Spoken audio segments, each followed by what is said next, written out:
The twin suns of Thalassar cast a crimson glow across the jagged mountain range as Kira Voss adjusted her environmental suit.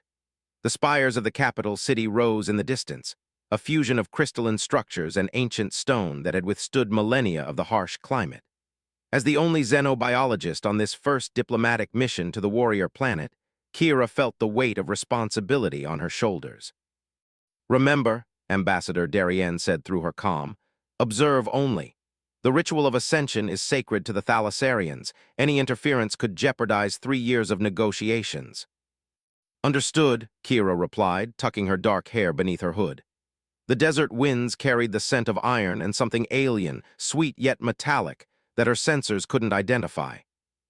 From her position on the ridge, she watched through high-powered binoculars as the procession emerged from the city gates.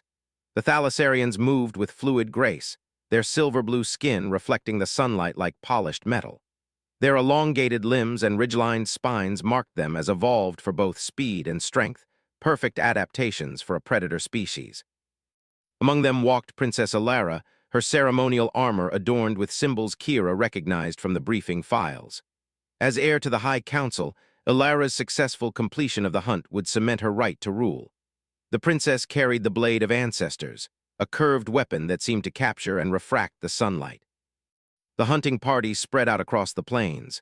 Kira's breath caught as she noticed movement in the rock formations ahead, the silhouette of something massive. The creature the Thalassarians called Vorkath, apex predator and sacred quarry. "They're heading into a trap," Kira whispered, spotting not one but 3 of the beasts circling.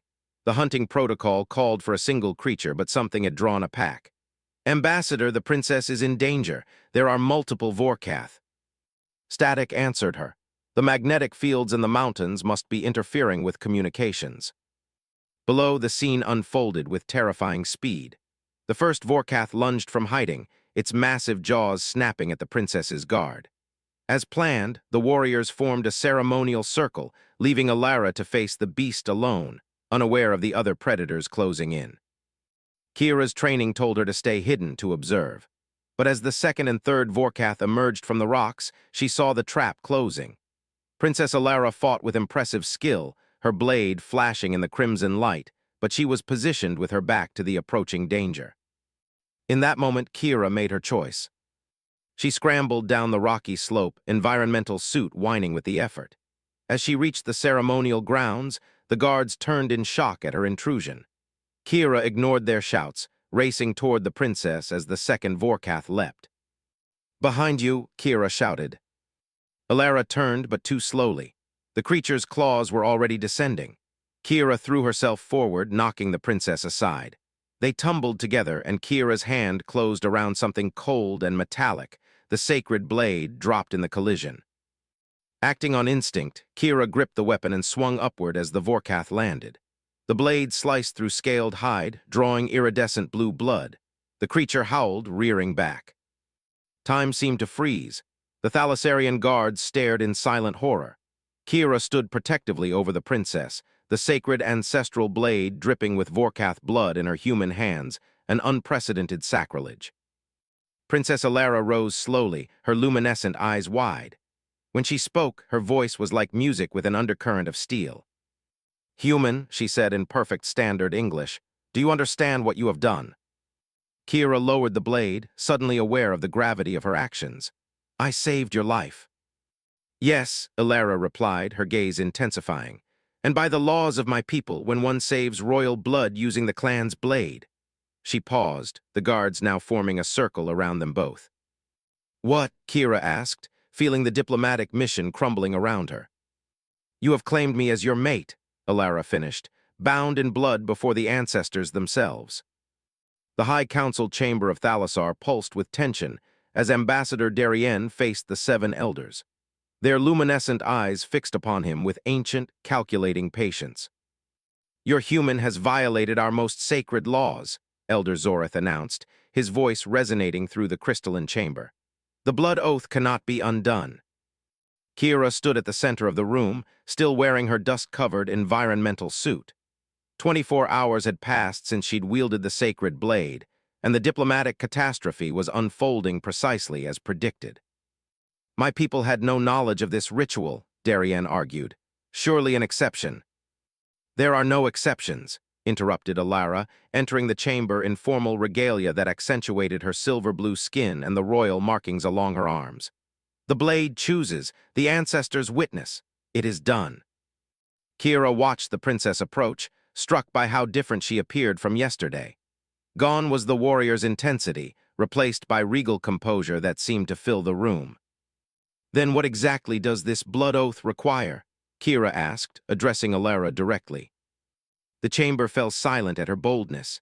No outsider addressed royal blood without permission. Alara's lips curved slightly. You must prove yourself worthy through the 7 trials. Fail, and your life is forfeit for the dishonor. Succeed, and we are bound as one across stars and time.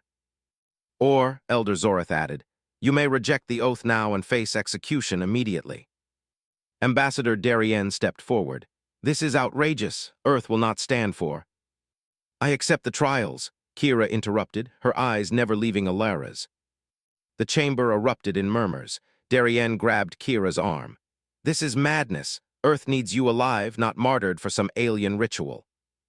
With respect, Ambassador, Kira whispered, I don't see many options that don't end in interstellar conflict. After the council adjourned, Kira was escorted to chambers within the royal compound. The gravity of Thalassar, slightly heavier than Earth's, made each step an effort. Her door slid open silently, revealing Princess Alara. You should not have interfered, Alara said, entering without invitation. You would be dead. Perhaps it would have been my honor to fall in the ritual. Alara moved closer, her height allowing her to look down at Kira. Now you face death instead. Is that what you want? Kira asked. Alara's bioluminescent eyes flickered. What I want has never mattered. I am royal blood. My duty is to my people. Yet here you are in my chambers. To prepare you, the first trial begins at dawn. Alara hesitated, then removed a small vial from her robes. This will help your body adjust to our atmosphere. Kira accepted it cautiously. Why help me? Perhaps, Alara paused, vulnerability briefly crossing her features. Perhaps I am curious what the ancestors saw when they guided your hand to our blade. She demonstrated the proper way to apply the serum, a drop at the base of the throat. Her fingers brushed Kira's skin, sending an unexpected warmth through the human's body. Our physiologies are not so different, Alara observed. Your scientists would find that interesting. I am a scientist, Kira replied, and I find you fascinating.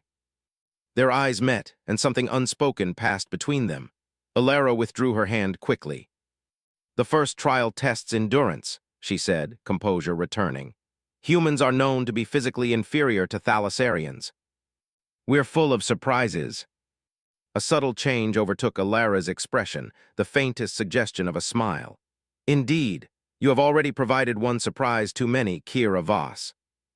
As she turned to leave, Kira noticed the ceremonial blade now hung at Alara's hip, the weapon that had changed both their fates. Why did you really come here tonight? Kira asked. Alara paused at the doorway.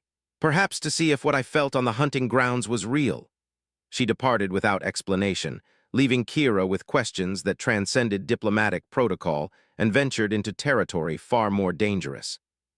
13 days on Thalassar had changed Kira. Her muscles ached from the punishing gravity, but she'd survived 3 trials already: endurance, strategy, and communion with ancestral spirits. The latter had been the most unnerving, requiring her to drink a substance that induced visions she still couldn't fully explain. Tonight, she'd escaped her guards to find solitude in the palace gardens.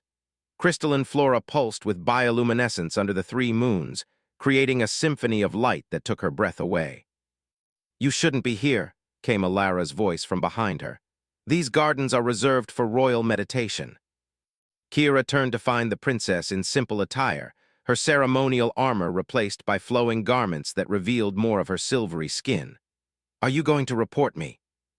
Perhaps I should join you instead, Alara said, settling beside Kira on a stone bench.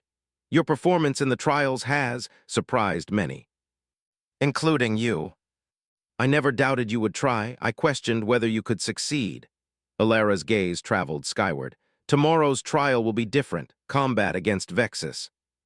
Kira's stomach tightened. Vexus, leader of the northern clans, had made his contempt for humans abundantly clear. He challenged the blood oath, Alara explained. Claims no human could be worthy of royal lineage. Their shoulders nearly touched on the narrow bench. Kira noticed how Alara's skin illuminated subtly, patterns shifting with her emotions. What happens if I defeat him? When, Alara corrected, when you defeat him. Kira smiled. That's the first vote of confidence you've given me. Alara's hand found Kira's in the darkness, her touch surprisingly warm. The fourth trial revealed something unexpected. The ancestral spirits showed me visions, too. Of what? Us together, not just as a political union, but something, she struggled with the word, something genuine. A flower nearby bloomed suddenly, responding to their proximity. Its petals unfurled, revealing a glowing center that illuminated their faces. The heartbloom responds to emotional resonance, Alara whispered. Another sign the ancestors approve. Kira found herself leaning closer. And do you approve, princess? Instead of answering, Alara placed her hand on Kira's chest above her heart. Your rhythm matches mine. Our species evolved worlds apart, yet here, she placed Kira's hand against her own chest where a dual heartbeat pulsed. We synchronize. Their first kiss happened naturally, a tentative exploration that quickly deepened. Alara's lips tasted of something sweet and metallic, like the air of Thalassar itself. When they parted, the entire garden blazed with light, heartblooms opening in cascading waves around them. This has never happened before, Alara breathed, looking around in wonder. A sharp voice cut through their moment. Sacrilege. Vexus stood at the garden entrance, his warriors behind him, his face contorted with disgust. Tomorrow, he snarled at Kira, I will cleanse this dishonor with your blood. After he left, Alara's expression hardened with determination. There is something you must know before you face him. She removed the ancestral blade from her side. The legend of this weapon is incomplete. It doesn't just bind mates, it binds souls capable of bringing great change. The blade glowed between them, responding to their united presence. Our union terrifies him, Alara said, because an ancient prophecy speaks of two worlds joining through blood. Kira touched the blade gently. And you believe that's us? I believe, Alara said, her eyes reflecting the moons above, that I no longer care what duty demands. I fight for what I want. Their hands intertwined around the hilt, sealing an unspoken promise as the garden blazed around them.